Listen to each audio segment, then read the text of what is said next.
Volkswagen can tell us as much as it likes how important the ID3 is. It can talk about this being the third age after the Beetle and the Golf.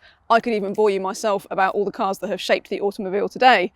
But the reality is that this is not the first electric family hatchback in the £30,000 to £40,000 price mark. Just ask Kia, Hyundai, Peugeot, BMW, MG and more.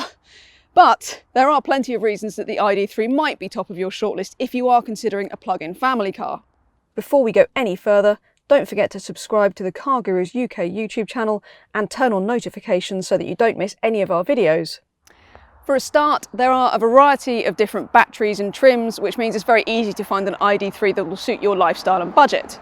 The entry-level model isn't going to arrive until 2021, and that is going to get a 45 kilowatt-hour battery with an official range of around about 190 miles. That hasn't been confirmed yet.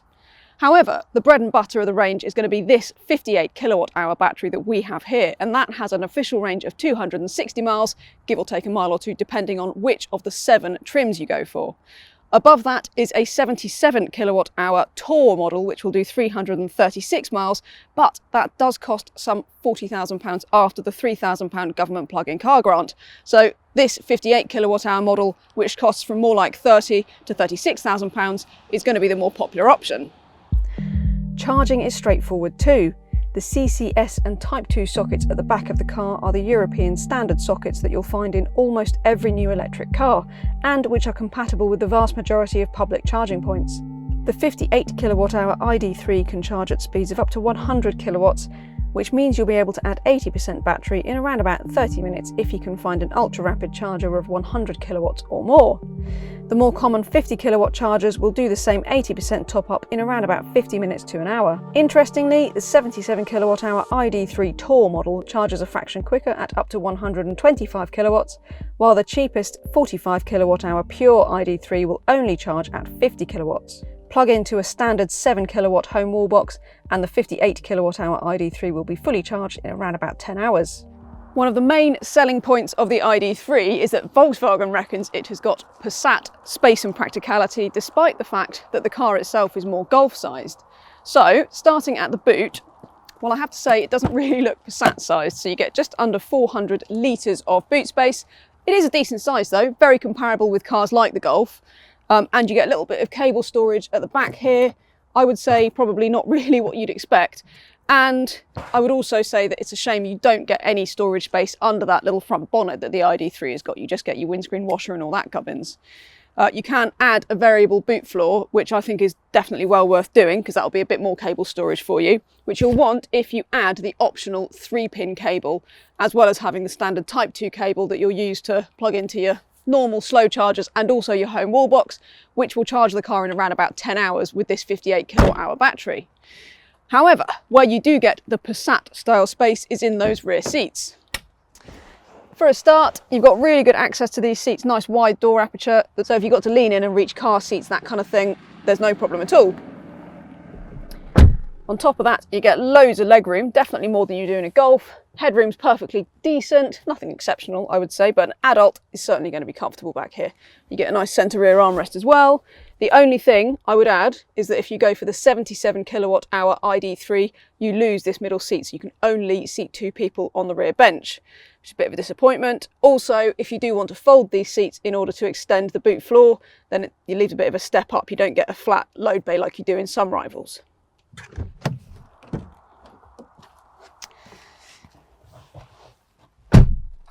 It's up here that the ID3 starts to feel quite a bit more futuristic than anything else you've seen with the Volkswagen badge. Now, every ID3 is going to get this big touchscreen and also the digital driver's instrument here, and it has got the keyless drive away function where you just get in, foot on the brake and go, which is all very Tesla-like. And you have this gear shifter up here, which is all very i3-like and also makes the car feel quite sort of avant-garde. So that's all well and good. You even have touch-sensitive buttons on the steering wheel, which look cool. I don't know whether they actually work that well in practice, because it's quite easy to touch them by accident and activate the voice control when you didn't want to. And I would add that for a car, this is the first edition model, which is limited, it's quite expensive, and it doesn't even get lumbar adjustment on the seat, nor electric adjustment, which I think is a bit of a letdown. I particularly think it needs lumbar adjustment. The seat's a little bit flat. But generally, it is quite comfortable. Visibility is great. You get loads of glass area up here. You also get front and rear parking sensors. You get your auto lights and wipers, adaptive cruise control. The ID3 really is well equipped. And I would add all of those features also come on the entry-level cars that are joining the range soon as well.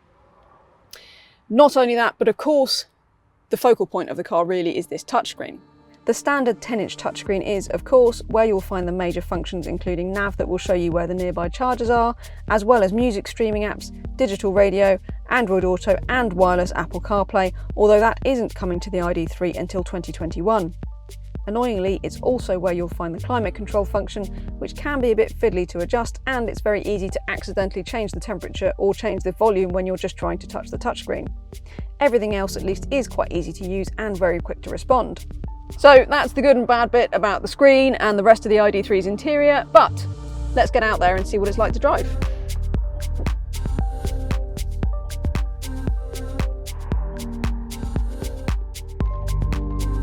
The ID3 is far from a hot hatch. It has no intentions of being a hot hatch, but it does get 201 brake horsepower and rear-wheel drive.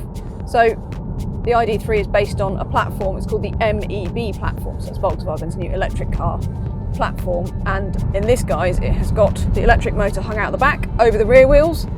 And you can get it with 148 brake horsepower in the entry-level car when that joins the range, but this is 201 brake horsepower. And it certainly feels sprightly, I have to say. You get a decent kind of punch off the line.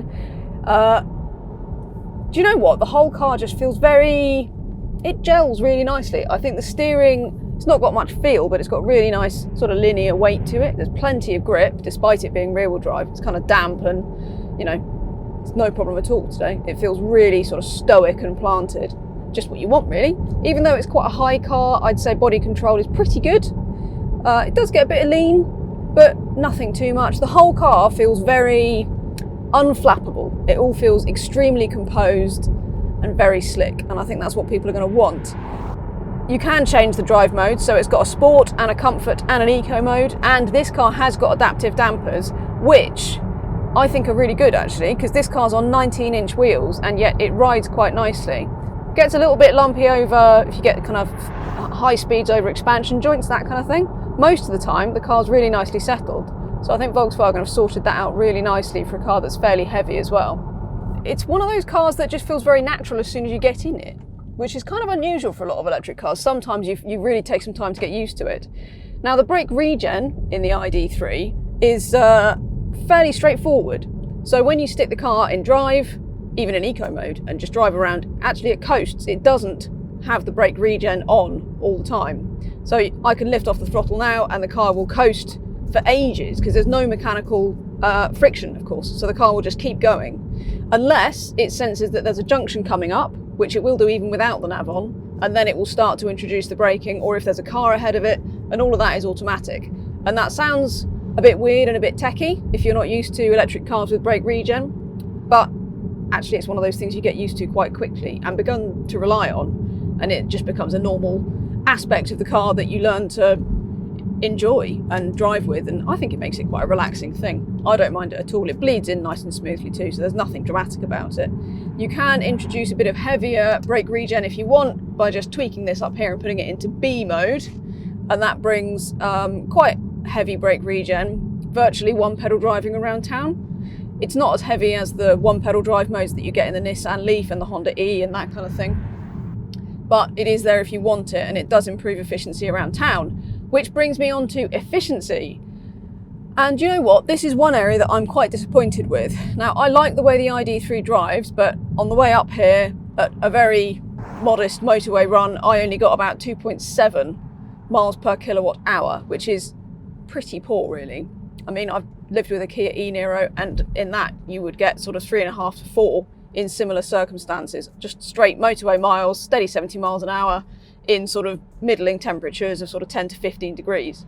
So I am disappointed in that, I have to say. So that means you're going to get, on a steady motorway run, you're going to get a range of somewhere around about 150 to 180 miles, which I don't think is good enough, if I'm honest. I really do kind of expect to see a bit better than that. What I would add, it was a bit of a cold start, so I think in warmer weather you're going to see that potential motorway range eke up to, you know, above 180, even pushing 200 if you're lucky. And whilst I've been driving around town a bit more, that efficiency has improved quite drastically. So it's gone up to around about sort of 3.2, 3.3.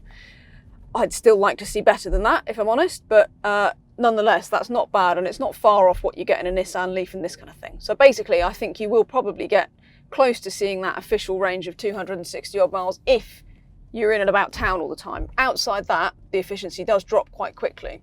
Apart from that, honestly, I really like the ID3. So there's this thing called an ID light, and it actually flashes up. It flashes up if the autonomous emergency braking kicks in, and that's standard on every ID3, as is adaptive cruise control. So it's got quite a lot of advanced driver aids as standard, regardless of trim and battery and all that. And it's got this slim light all across the front of the dash, and it kicks in when you get in the car to tell you that the car's alert and ready to go. It kicks in if it thinks there's an imminent collision. It also lights up to tell you if there's an approaching junction on your nav route, all of that stuff. It's quite clever, I like it. And it's a little detail, but it kind of adds a bit of character, I think. Not only that, but it's also got the old voice control, of course, which isn't too bad. It's a bit hit and miss, I have to say. It's quite good at changing the climate control as far as I can tell, and that's really about the only thing I've used it for, because I get a bit annoyed with those climate control temperatures being in the screen, like I said. And other than that, I think the ID3 is a really sort of sophisticated feeling car. That's it, it feels sophisticated.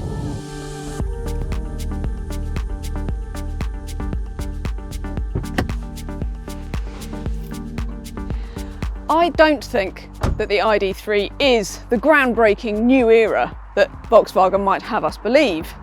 In fact, I think for high mileage drivers, alternatives like the more efficient Kia e-Niro might be a better option. But having said that, this really is such an important car, because it is going to be the new household name for the electric family hatchback. And it's a really good one. I love the fact that it's got such a broad array of batteries and trims. I love the fact that it's got a really nice techie feel to it with the ID light. It's lovely to sit in, lovely to live with. It's really fun to drive as well. So in that respect, it is just a great all-rounder. And let's face it, this is going to be the default for the electric family hatch. And so it's a good thing that it sets a very high benchmark indeed.